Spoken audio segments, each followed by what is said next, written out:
The Select Committee to investigate the January 6th attack on the United States Capitol will be in order. Without objection, the chair is authorized to declare the committee in recess at any point. Pursuant to House Deposition Authority Regulation 10, the chair announces the committee's approval to release the deposition material presented during today's hearing. Good afternoon.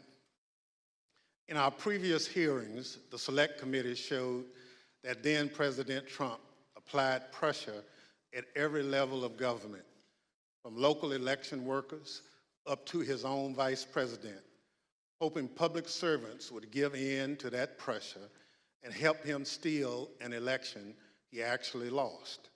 Today, we'll tell the story of how the pressure campaign also targeted the federal agency charged with enforcement of our laws, the Department of Justice. We already covered part of Mr. Trump's effort. We heard from Attorney General Bill Barr tell the story and the committee about the baseless claims Mr. Trump wanted the Justice Department to investigate, and that Mr. Barr viewed those claims as nonsense. Today, we'll hear from Jeffrey Rosen, the person Mr. Trump appointed to run the Justice Department after Attorney General Barr resigned. We'll hear from other senior Justice Department officials also. Together, these public servants resisted Mr. Trump's effort to misuse the Justice Department as part of his plan to hold on to power. And we will show that Trump's demands that the department investigate baseless claims of election fraud continued into January 2021. But Donald Trump didn't just want the Justice Department to investigate. He wanted the Justice Department to help legitimize his lies, to basically call the election corrupt, to appoint a special counsel to investigate alleged election fraud, to send a letter to 6 state legislatures urging them to consider altering the election results. And when these and other efforts failed, Donald Trump sought to replace Mr. Rosen, the acting Attorney General, with a lawyer who he believed would inappropriately put the full weight of the Justice Department behind the effort to overturn the election. Let's think about what that means. Wherever you live in the United States, there's probably a local government executive, a mayor, or a county commissioner. There's also an official responsible for enforcing the laws, a district attorney or a local prosecutor. Imagine if your mayor lost a re-election bid, but instead of conceding the race, they picked up the phone, called the district attorney, and said, I want you to say this election was stolen. I want you to tell the Board of Elections not to certify the results. That's essentially what Donald Trump was trying to do with the election for President of the United States. It was a brazen attempt to use the Justice Department to advance the president's personal political agenda. Today, my colleague from Illinois, Mr. Kinzinger, and other witnesses will walk through the Select Committee's findings on these matters. But first, I recognize our distinguished Vice Chair, Ms. Cheney of Wyoming, for any opening statement she's care to offer. Thank you very much, Mr. Chairman. At this point, our committee has just begun to show America the evidence that we have gathered. There is much more to come, both in our hearings and in our report. But I'd like to take just a moment to put everything we've seen in context. We have already seen how President Trump falsely declared victory on November 3rd, 2020, how he and his team launched a fraudulent media campaign that persuaded tens of millions of Americans that the election was stolen from him. Donald Trump intentionally ran false ads on television and social media, featuring allegations that his advisors and his Justice Department repeatedly told him were untrue. We have also seen how Donald Trump launched a fraudulent fundraising campaign that raised hundreds of millions of dollars again, based on those same false election fraud allegations. We have seen how President Trump and his allies corruptly attempted to pressure Vice President Pence to refuse to count lawful electoral votes and obstruct Congress's proceedings on January 6th, and how he provoked a violent mob to pursue the Vice President and others in our Capitol. We've seen how the President oversaw and personally participated in an effort in multiple states to vilify, threaten, and pressure election officials, and to use false allegations to pressure state legislators to change the outcome of the election. We've seen how President Trump worked with and directed the Republican National Committee and others to organize an effort to create fake electoral slates, and later to transmit those materially false documents to federal officials, again as part of his planning for January 6th. We have seen how President Trump persuaded tens of thousands of his supporters to travel to Washington, D.C. for January 6th. And we will see in far more detail how the President's rally and march to the Capitol were organized and choreographed. As you can tell, these efforts were not some minor or ad hoc enterprise concocted overnight. Each required planning and coordination. Some required significant funding. All of them were overseen by President Trump. And much more information will be presented soon regarding the President's statements and actions on January 6th. Today, as Chairman Thompson indicated, we turn to yet another element of the President's effort to overturn the 2020 election, this one involving the Department of Justice. A key focus of our hearing today will be a draft letter that our witnesses here today refused to sign. This letter was written by Mr. Jeff Clark with another Department of Justice lawyer, Ken Klukowski, and the letter was to be sent to the leadership of the Georgia State Legislature. Other versions of the letter were intended for other states. Neither Mr. Clark nor Mr. Klukowski had any evidence of widespread election fraud, but they were quite aware of what Mr. Trump wanted the department to do. Jeff Clark met privately with President Trump and others in the White House and agreed to assist the president without telling the senior leadership of the department who oversaw him. As you will see, this letter claims that the U.S. Department of Justice's investigations have, quote, identified significant concerns that may have impacted the outcome of the election in multiple states, including the state of Georgia. In fact, Donald Trump knew this was a lie.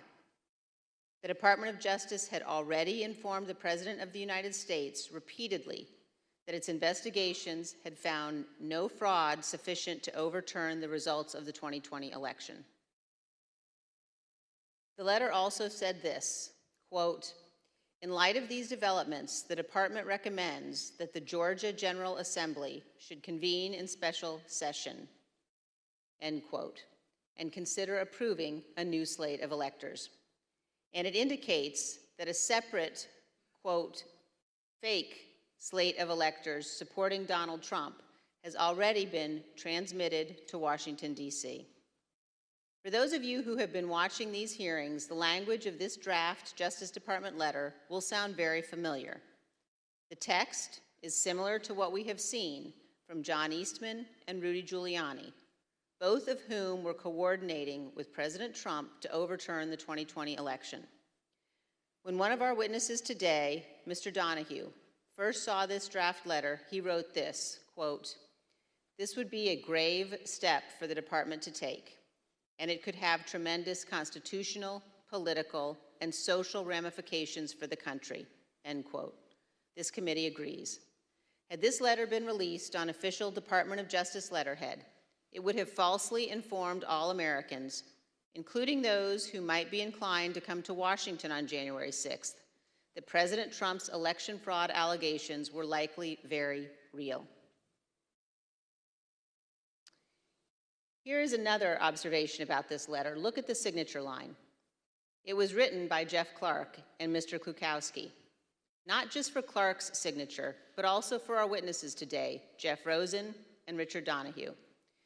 When it became clear that neither Mr. Rosen nor Mr. Donoghue would sign this letter, President Trump's plan necessarily changed. As you will hear today, Donald Trump offered Mr. Clark the job of acting Attorney General, replacing Mr. Rosen, with the understanding that Clark would send this letter to Georgia and other states and take other actions the President requested. One other point. Millions of Americans have seen the testimony of Attorney General Barr before this committee.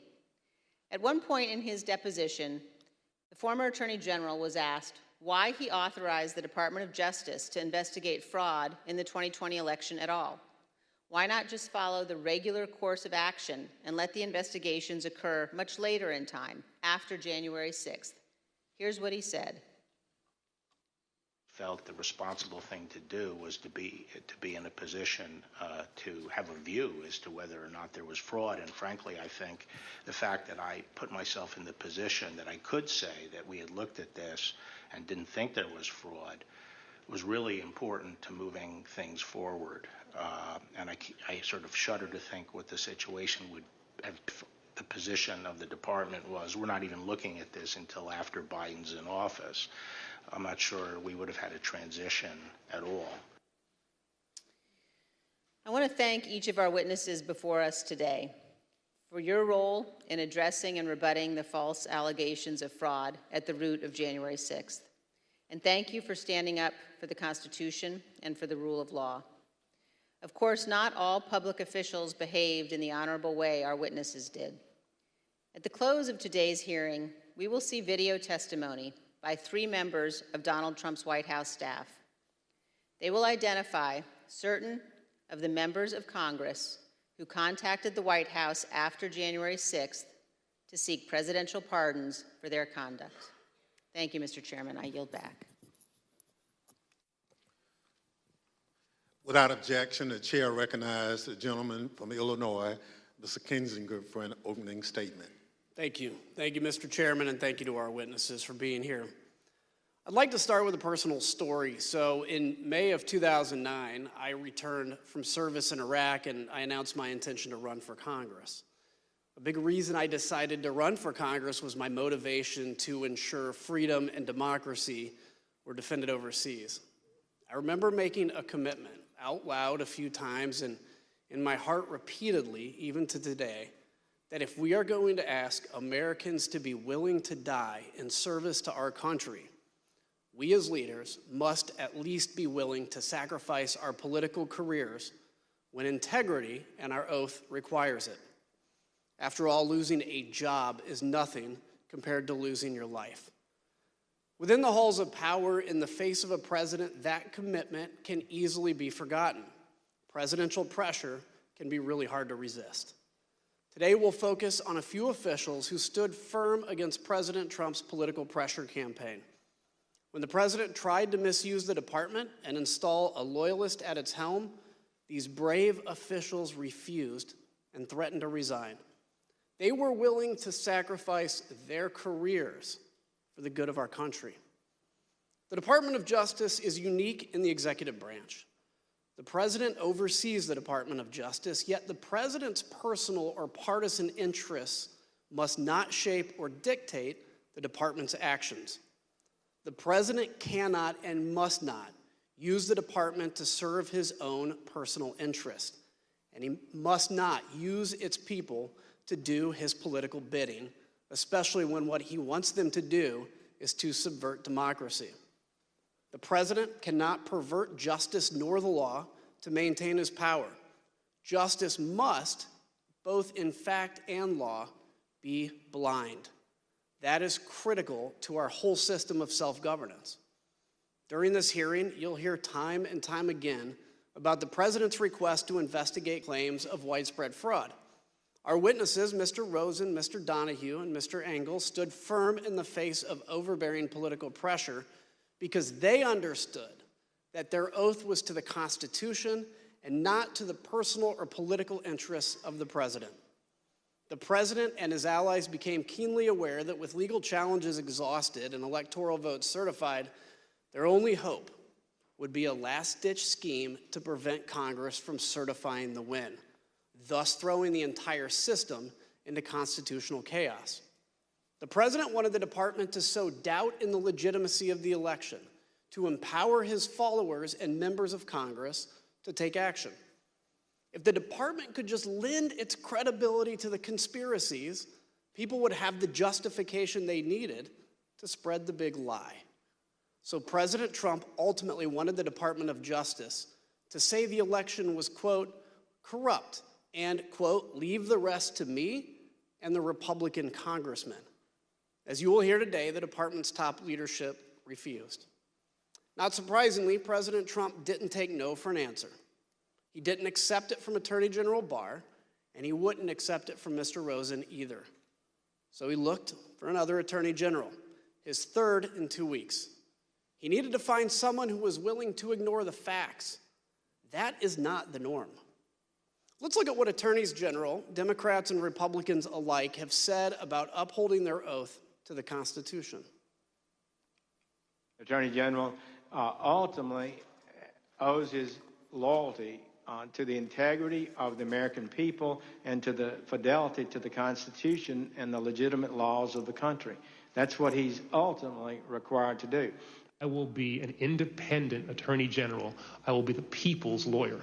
If, however, there were an issue that I thought were that significant that would compromise my ability to serve as Attorney General in the way that I have described, that as the people's lawyer, I would not hesitate to resign. As you and I discussed, if the President proposed to undertake a course of conduct that was in violation of the Constitution, that would present me with a difficult but not a complex problem. I would have two choices. I could either try to talk him out of it or leave. Those are the choices. The Attorney General's position as a cabinet member is perhaps unique from all of the cabinet members. Yes, a member of the President's cabinet, but the Attorney General has a unique responsibility to provide independent and objective advice to the President or any agency when it is sought, and sometimes perhaps even when it is not sought. Everyone in that video, from Eric Holder to Jeff Sessions, spoke as one about the independence of the department. It's a point of pride at Justice to apply the law without the president's political self-interests tainting its actions or dictating how it uses its authorities. But President Trump did find one candidate at Justice who seemed willing to do anything to help him stay in power. Let's hear what President Trump's own lawyer, Eric Hirschman, had to say about Jeff Clark's plan to overturn the election. I'd like to advise viewers this video contains some strong language. And when he finished discussing what he planned on doing, I said, good fucking, effing a-hole. Congratulations, you just admitted a first step or act you take as Attorney General would be committing a felony and violating Rule 6C. You're clearly the right candidate for this job. So who's Jeff Clark? An environmental lawyer with no experience relevant to leading the entire Department of Justice. What was his only qualification? That he would do whatever the president wanted him to do, including overthrowing a free and a fair democratic election. President Trump's campaign to bend the Justice Department to his political will culminated in a showdown on January 3rd. Today, we will take you inside that early evening Oval Office meeting where top Justice Department officials met with the president. At stake, the leadership and integrity of the Department of Justice. The meeting took about another 2.5 hours from the time I entered. It was entirely focused on whether there should be a DOJ leadership change. I was sitting directly in front of the president. Jeff Rosen was to my right, Jeff Clark was to my left. He looked at me and underscored, well, the one thing we know is you're not going to do anything. You don't even agree that the concerns that are being presented are valid. And here's someone who has a different view. So well, why shouldn't I do that? You know, that's how the discussion then proceeded. Jeff Clark was proposing that Jeff Rosen be replaced by Jeff Clark. And I thought the proposal was asinine. What were Clark's purported bases for why it was in the president's interest for him to step in? What would he do? How would things change, according to Mr. Clark in the meeting? He repeatedly said to the president that if he was put in the seat, he would conduct real investigations that would, in his view, uncover widespread fraud. He would send out the letter that he had drafted, and that this was a last opportunity to sort of set things straight with this defective election, and that he could do it, and he had the intelligence and the will and the desire to pursue these matters in the way that the president thought most appropriate. And he was making a pitch, and every time he'd get clobbered over the head, he would say, like a call to order, the president, it's your decision, you get the chance to make this decision, and you've heard everybody and you can make your determination. And then we jump back in and really clobber him. I made the point that Jeff Clark is not even competent to serve as the Attorney General. He's never been a criminal attorney. He's never conducted a criminal investigation in his life. He's never been in front of a grand jury, much less a trial jury. And he kind of retorted by saying, well, I've done a lot of very complicated appeals and civil litigation, environmental litigation, and things like that. And I said, that's right, you're an environmental lawyer. How about you go back to your office and we'll call you when there's an oil spill. And Pat Cipollone weighed in at one point, I remember saying, that letter that this guy wants to send, that letter is a murder-suicide pact. It's going to damage everyone who touches it. And we should have nothing to do with that letter. I don't ever want to see that letter again. And so we went along those lines. I thought Clark's proposal was nuts. I mean, this guy said at a certain point, listen, the best I can tell is the only thing you know about environmental and elections challenges is they both start with E. And based on your answer tonight, I'm not even certain you know that. The president said, suppose I do this. Suppose I replace him, Jeff Rosen, with him, Jeff Clark. What do you do? Well, we know these men before us did the right thing. But think about what happens if these justice officials make a different decision. What happens if they bow to the pressure? What would that do to us as a democracy, as a nation? Imagine a future where the president could screen applicants to the Justice Department with one question. Are you loyal to me or to the Constitution? And it wouldn't take long to find people willing to pledge their loyalty to the man. We know many of President Trump's vocal supporters on January 6th also wanted the Justice Department to do whatever he asked, as long as it meant he could stay in power. They made sure Justice Department officials heard his message as they protested loudly in front of the department on their way to the Capitol on January 6th.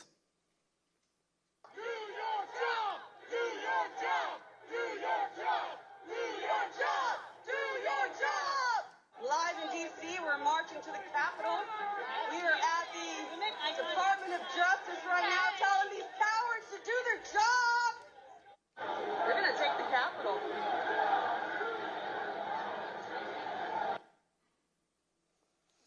I want to take a moment now to speak directly to my fellow Republicans. Imagine the country's top prosecutor with the power to open investigations, subpoena, charge crimes, and seek imprisonment.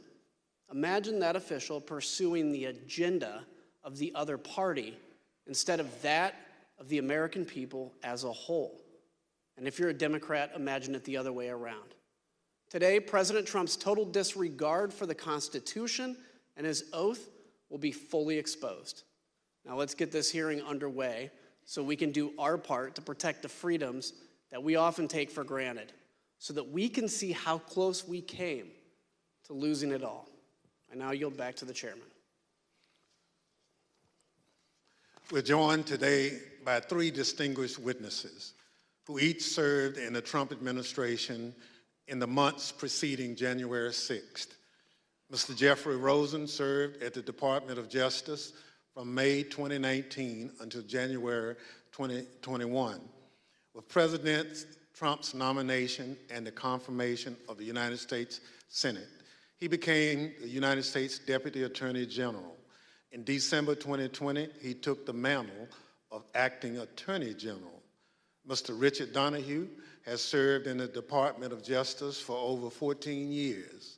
Mr. Donoghue was a United States Attorney for the Eastern District of New York, then became Mr. Rosen's Principal Associate Deputy Attorney General, and finally, Acting Deputy Attorney General. Mr. Donoghue also served more than 20 years in the United States military, including the 82nd Airborne and the Judge Advocates General Corps. We are also joined by Mr. Stephen Engel, the former Assistant Attorney General for the Office of Legal Counsel. He was nominated by the former president and confirmed by the Senate during the Trump administration. He served from November 2017 to January 2021 and has now returned to private practice. I will now swear in our witnesses. The witnesses will please stand and raise their right hands. Do you swear unaffirmed under penalty of perjury that the testimony you're about to give is the truth, the whole truth, and nothing but the truth, so help you God? Thank you. You may be seated. Let the record reflect the witnesses all answered in the affirmative. I now recognize myself for questions. First of all, gentlemen, thank you for being here today. All of you served at former President Trump's pleasure at the Department of Justice in top leadership positions with tremendous responsibilities. Former Attorney General Bill Barr told the Select Committee that before he left the department in December 2020, he told President Trump on at least 3 occasions there was no evidence of widespread election fraud that would have changed the results of the presidential election, and refuted numerous specific claims of election fraud the president was making. Mr. Rosen, after Mr. Barr announced his resignation, did Donald Trump continue to demand that the Department of Justice investigate his claims of election fraud? Yes, he asserted that he thought the Justice Department had not done enough. Thank you. From the time you took over from Attorney General Barr until January 3rd, how often did President Trump contact you or the department to push allegations of election fraud? So between December 23rd and January 3rd, the president either called me or met with me virtually every day, with 1 or 2 exceptions like Christmas Day. And before that, because I had been announced that I would become the acting attorney general before the date I actually did, the president had asked that Rich Donoghue and I go over and meet with him, I believe, on December 15th as well. So after you had some of these meetings and conversations with the president, what things did the president raise with you? So the common element of all of this was the president expressing his dissatisfaction that the Justice Department, in his view, had not done enough to investigate election fraud. But at different junctures, other topics came up at different intervals. So at one point, he had raised the question of having a special counsel for election fraud. At a number of points, he raised requests that I meet with his campaign counsel, Mr. Giuliani.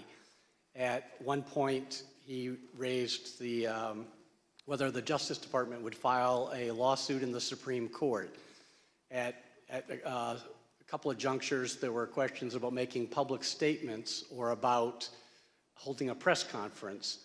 One of the later junctures was this issue of sending a letter to state legislatures in Georgia or other states.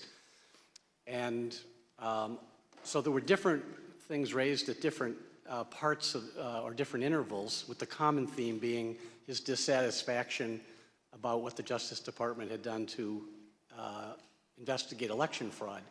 I will say that the Justice Department declined all of those requests that I was just referencing, because We did not think that they were appropriate based on the facts and the law as we understood them. Thank you. So, Mr. Donoghue, on December 15th, the day after Attorney General Barr announced his resignation, the President summoned you and Mr. Rosen to the White House. At this meeting with the President, what did he want to discuss? There were a number of topics of discussion that day, Mr. Chairman.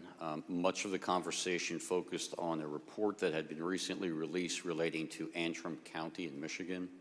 I believe on December 13th, an organization called the Allied Security Group issued a report that alleged that the Dominion voting machines in that county had a 68% error rate.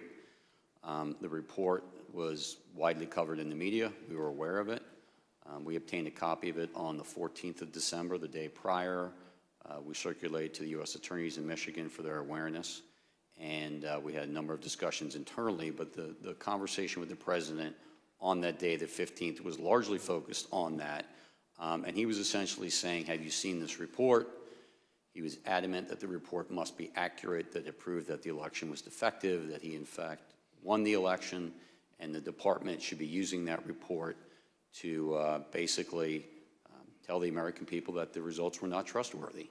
And he went on to other theories as well, but the bulk of that conversation on December 15th focused on Antrim County, Michigan, and the ASOG report. Thank you. Mr. Engel, we know that Attorney General Barr announced on December 1st, 2020, that the Department of Justice had found no evidence of widespread fraud that could have changed the outcome of the election. So from December 1st, 2020 until today, as you sit here, have you ever doubted that top line conclusion? No, I've never had any reason to doubt Attorney General Barr's conclusion. Thank you. Pursuant to Section 5C8 of House Resolution 503, the chair now recognizes the gentleman from Illinois, Mr. Kinzinger, for questions. Thank you, Mr. Chairman. In the weeks leading to January 6th, the Department of Justice was fielding almost daily requests from the President to investigate claims of election fraud. Each claim was refuted time and time again, an effort Attorney General Barr described as whack-a-mole. When each of the President's efforts failed, he resorted to installing a new Attorney General to say the election was illegal and corrupt, simply so he could stay in power. President Trump started leaning on the Justice Department the first chance he got. On November 29th, his first television interview after the election. Where is the DOJ and the FBI in all of this, Mr. President? You have laid out some serious charges here. Shouldn't this be something that the FBI is investigating? Are they? Missing in action. Is the DOJ investigating? Missing in action. Can't tell you where they are. Republican congressmen echoed the President just 2 days later. They wrote a letter to Attorney General Barr laying into the Justice Department for a, quote, shocking lack of action in investigating the claims of election fraud. That same day, Attorney General Barr stated publicly that President Trump's claims had no merit. Ignoring the top law enforcement officer in the country, Republican congressmen amplified the stolen election message to the American public. Let's listen. And so there's widespread evidence of fraud because people haven't done their jobs. Durham and Barr will deserve a big notation in history when it's written of the rise and fall of the United States if they don't clean up this mess, clean up the fraud, do your jobs, and save this little experiment in self-government. Again, I join my colleagues in calling on Attorney General Barr to immediately let us know what he's doing. We're already working on challenging the certified electors. And now what about the courts? How pathetic are the courts? January 6th, I'm joining with the fighters in the Congress, and we are going to object to electors from states that didn't run clean elections. Democracy is left undefended if we accept the result of a stolen election without fighting with every bit of vigor we can muster. The ultimate date of significance is January 6th. This is how the process works. The ultimate arbiter here, the ultimate check and balance is the United States Congress. And when something is done in an unconstitutional fashion, which happened in several of these states, we have a duty to step forward and have this debate and have this vote on the 6th of January. Today is the day American patriots start taking down names and kicking ass. Mr. Donoghue, on December 27th, you had a 90-minute conversation with the president where he raised false claim after false claim with you and Mr. Rosen.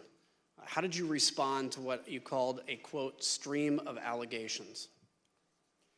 The December 27th conversation was, in my mind, an escalation of the earlier conversations. As the former acting AG indicated, there were a lot of communications that preceded that. As we got later in the month of December, the president's entreaties became more urgent. He became more adamant that we weren't doing our job. We need to step up and do our job.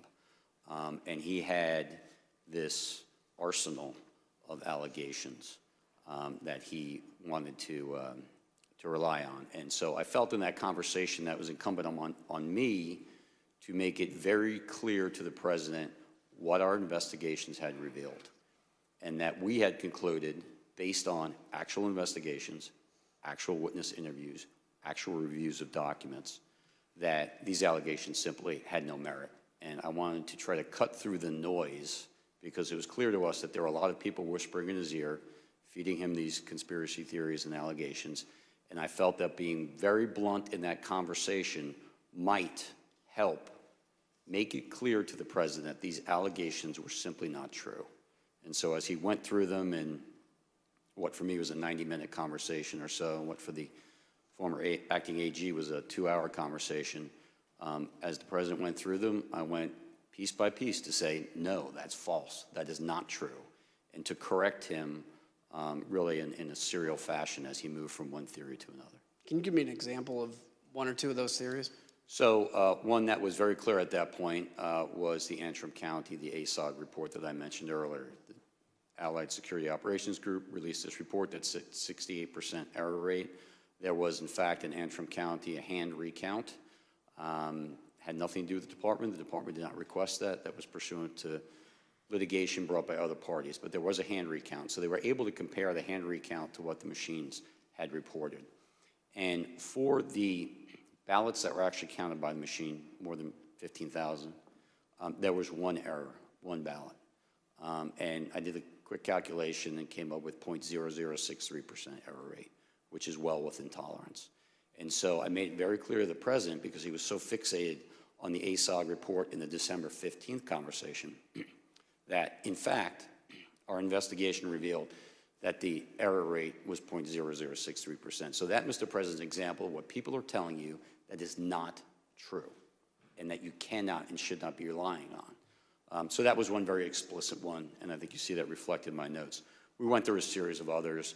The truck driver who claimed to have moved an entire tractor-trailer of ballots from New York to Pennsylvania, that was also incorrect. We did an investigation where the FBI interviewed witnesses at the front end and the back end of that trailer's transit from New York to Pennsylvania.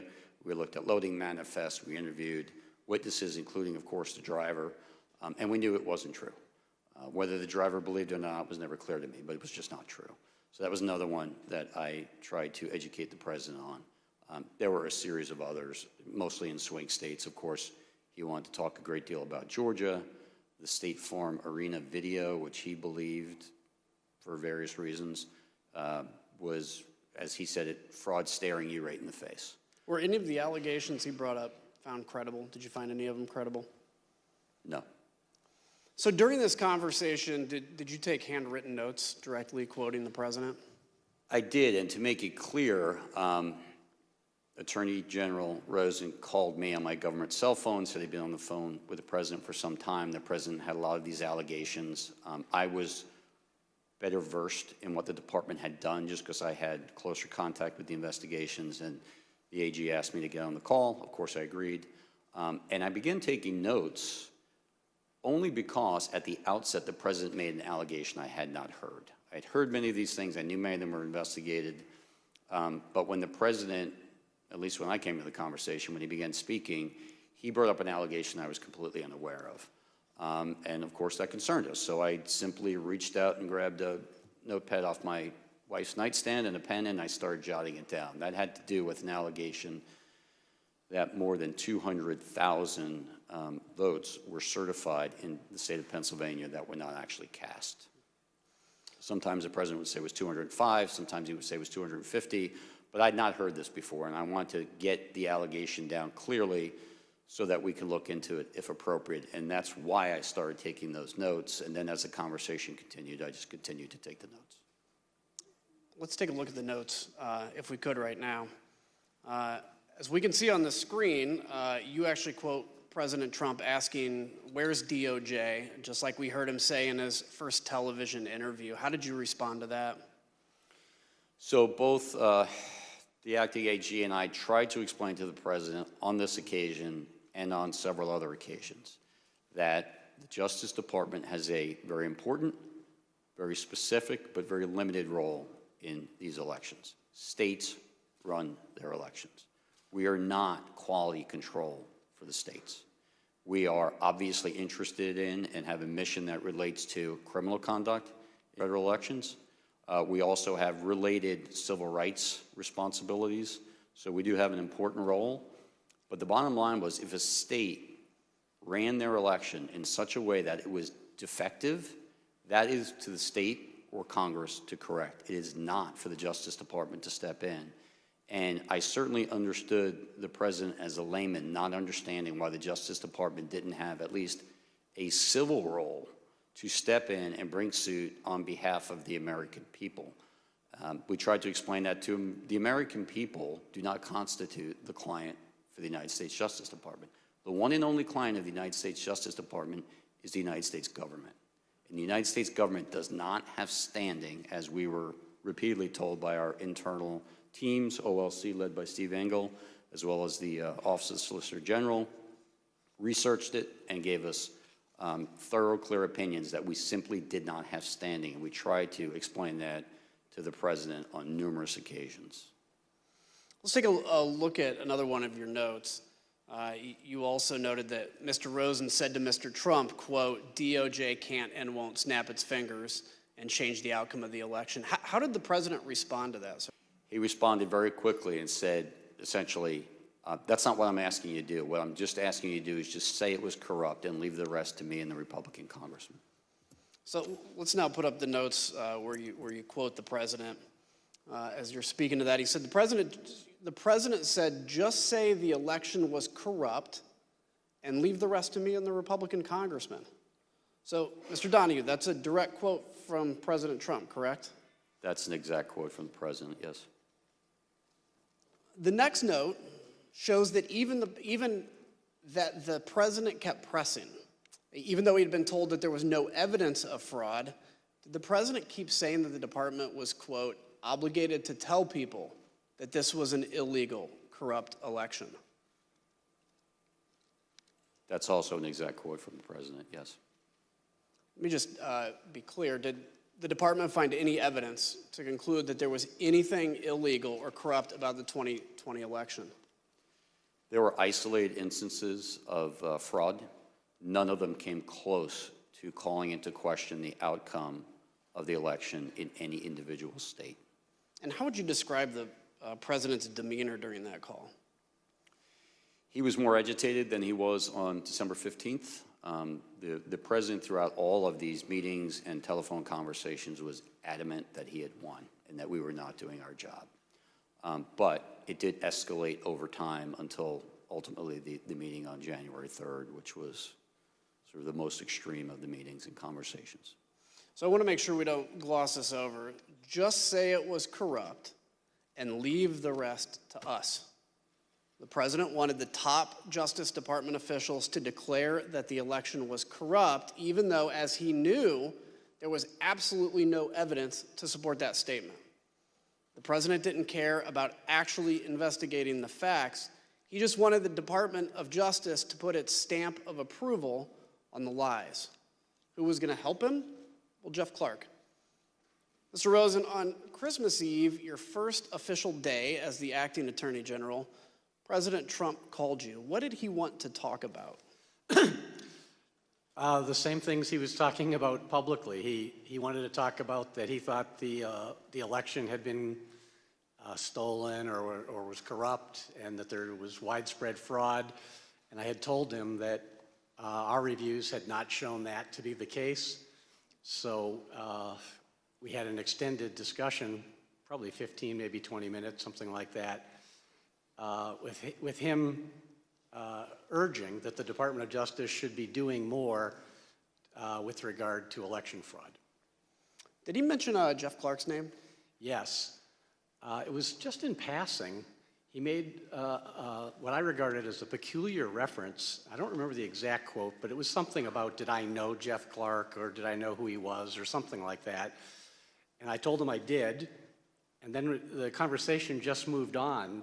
But when I hung up, I was quizzical as to, how does the president even know Mr. Clark? I was not aware that they had ever met or that the president had been involved with any of the issues in the civil division. So it was a bit of a surprise when he brought his name up? Yes. So Mr. Clark was the acting head of the civil division and head of environmental and natural resources division at the Department of Justice. Do either of those divisions have any role whatsoever in investigating election fraud, sir? No.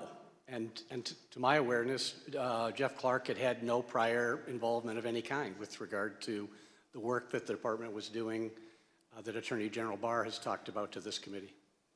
So let's take a minute and explain why the president mentioned Jeff Clark's name to Mr. Rosen here on Christmas Eve. On December 21st, some Republican members of Congress met with President Trump in the White House to talk about overturning the 2020 election. Let's hear Representative Marjorie Taylor Greene talk about how this meeting got set up. I was the only new member at the meeting. I called President Trump on Saturday and said, we've got to have a meeting. There's many of us that feel like this election has been stolen. So on the screen, you'll see that President Trump's Chief of Staff, Mark Meadows, tweeted about that meeting right after it happened. He said, quote, several members of Congress just finished a meeting in the Oval Office with President Donald Trump, preparing to fight back against mounting evidence of voter fraud. Stay tuned. On the same day he met with these Republican members of Congress, President Trump called into a conservative political convention, and he used the opportunity to pressure the Department of Justice to investigate his bogus claims. The problem is we need a party that's going to fight, and we have some great congressmen and women that are doing it, and we have some great fighters, but we won this in a landslide. They know it, and we need backing from, like, the Justice Department, and other people have to finally step up. The Select Committee obtained records from the National Archives that show that Scott Perry was one of the congressmen who joined that meeting. We learned from White House records that you'll now see on the screen that the very next day, Representative Perry returned to the White House. This time he brought a Justice Department official named Jeffrey Clark. Representative Perry provided the following statement to his local TV affiliate. He said, quote, throughout the past 4 years, I've worked with Assistant Attorney General Clark on various legislative matters. When President Trump asked if I would make an introduction, I obliged. But why Jeff Clark? Let's hear Mr. Giuliani explain the kind of person that he and the president wanted at the top of justice. I remember ever recommending to anybody that Mr. Clark, meaning Jeffrey Clark at DOJ, be given election-related responsibilities.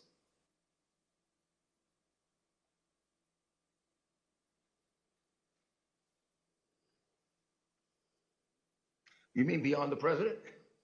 Correct.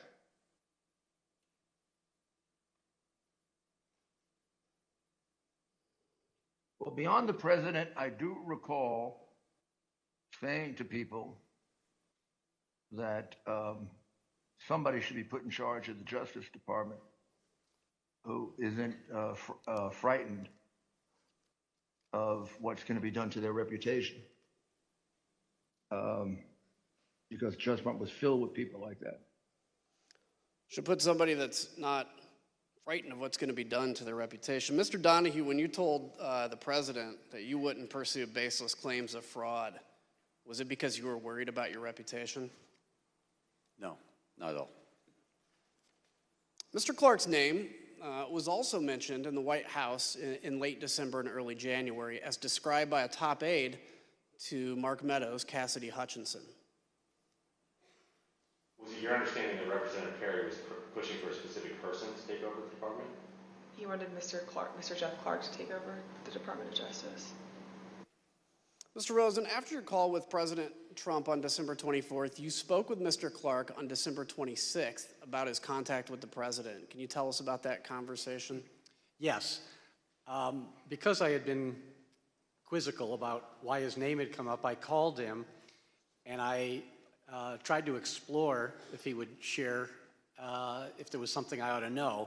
And after some back and forth, he acknowledged that shortly before Christmas, he had gone to a meeting in the Oval Office with the president. That, of course, surprised me. And I asked him, how did that happen?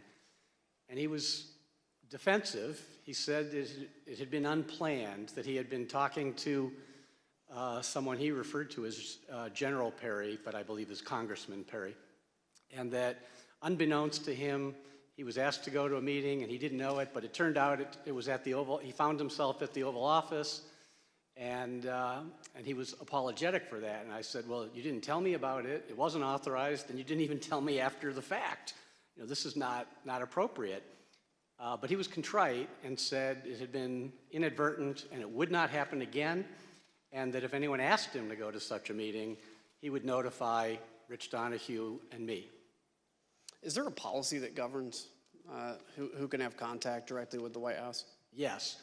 So across many administrations for a long period of time, there's a policy that, particularly with regard to criminal investigations, restricts at both the White House end and the Justice Department end those more sensitive issues to the highest ranks. So for criminal matters, the policy for a long time has been that only the Attorney General and the Deputy Attorney General from the DOJ side can have conversations about criminal matters with the White House, or the Attorney General and the Deputy Attorney General can authorize someone for a specific item with their permission, but the idea is to make sure that the top rung of the Justice Department knows about it and is in the thing to control it and make sure only appropriate things are done.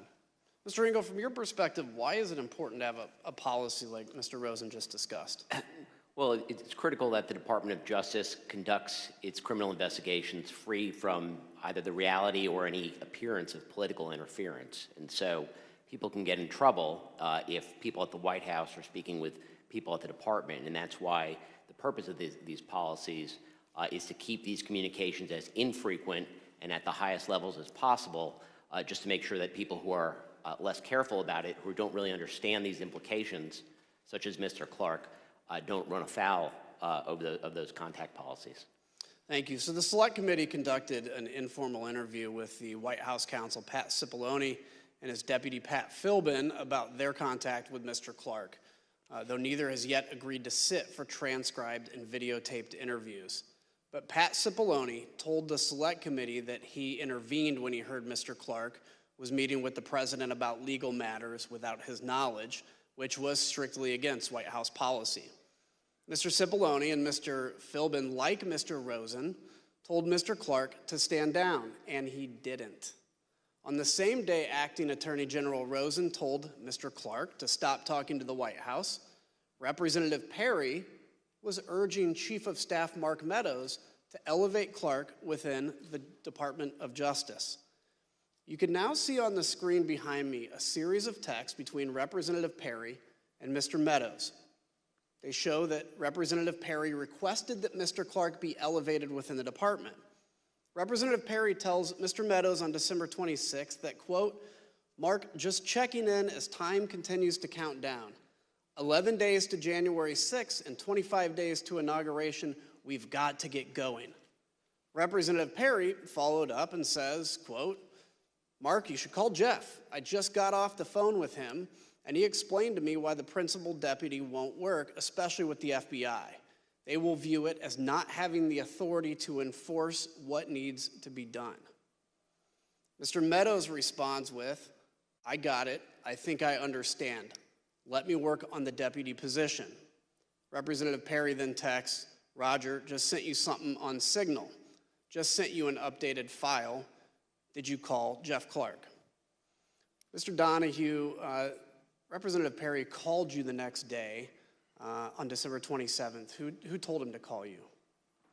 My understanding is the president did at the outset of the call. Congressman Perry told me that he was calling at the behest of the president. What did he want to talk about? He wanted to talk about Pennsylvania in particular. He gave me some background about, why he in particular doesn't trust the FBI and why the American people don't necessarily trust the FBI. And then he went into some allegations specific to Pennsylvania, which included, amongst others, this allegation that the Secretary of State had certified more votes than were actually cast. Did you direct the local U.S. Attorney's Office to investigate that claim? So Mr. Perry said that he had a great deal of information, that investigations had been done, that there was some sort of forensic type report that would be helpful to me.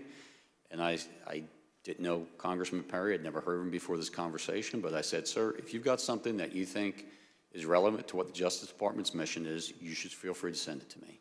And he did. And I was en route from New York to Washington. I got it. I looked at it on my iPhone. Obviously, I couldn't read the whole thing in transit like that, but I looked at it to get a feel for what it was, and then I forwarded it to the United States Attorney for the Western District of Pennsylvania. Did they get back to you? What did they conclude?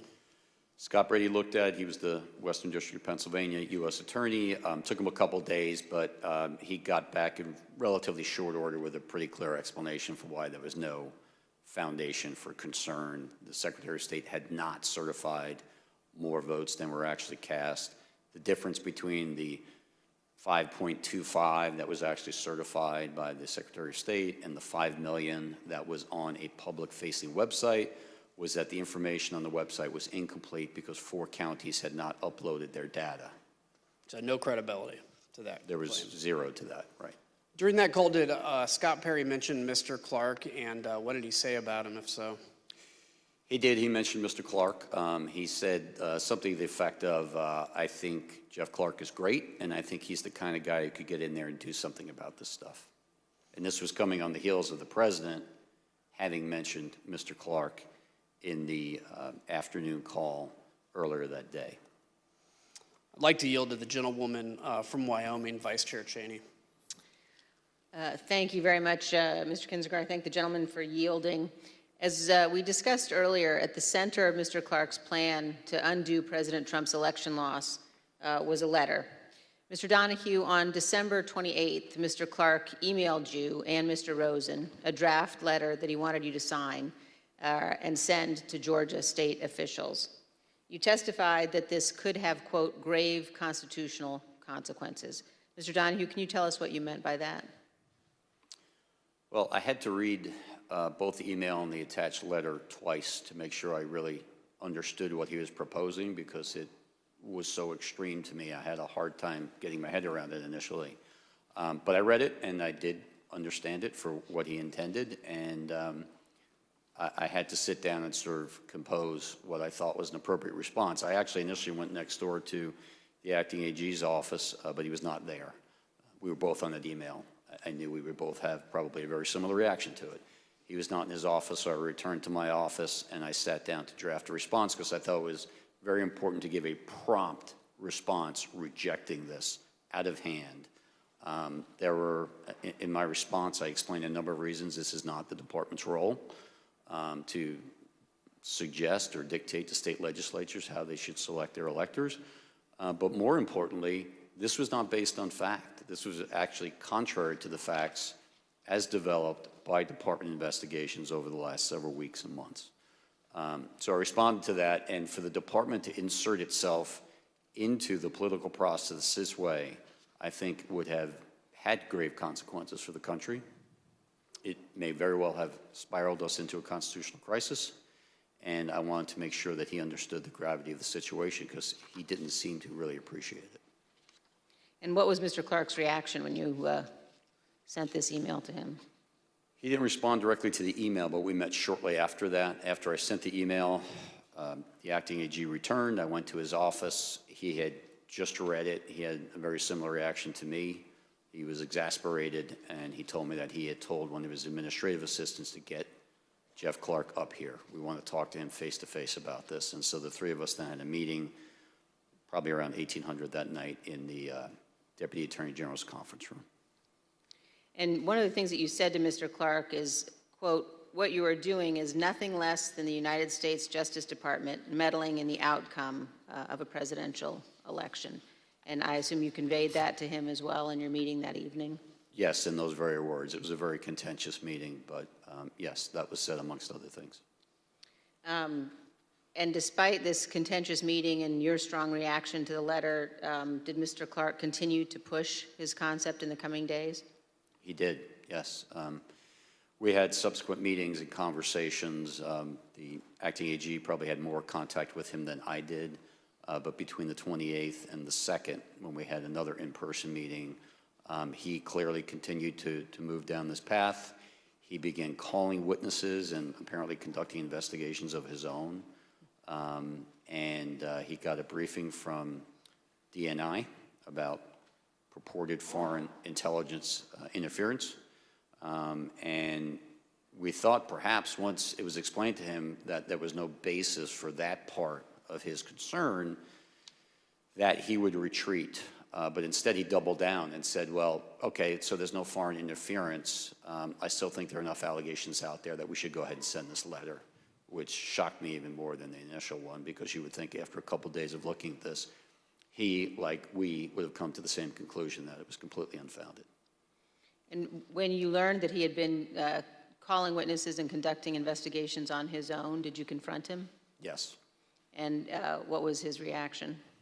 He got very defensive. You know, as I said, there were a series of conversations through that week. I certainly remember very specifically the conversation in the meeting on January 2nd. That got even more confrontational, but he was defensive and, you know, similar to his earlier reaction when I said this is nothing less than the Justice Department meddling in an election, his reaction was, I think a lot of people have meddled in this election.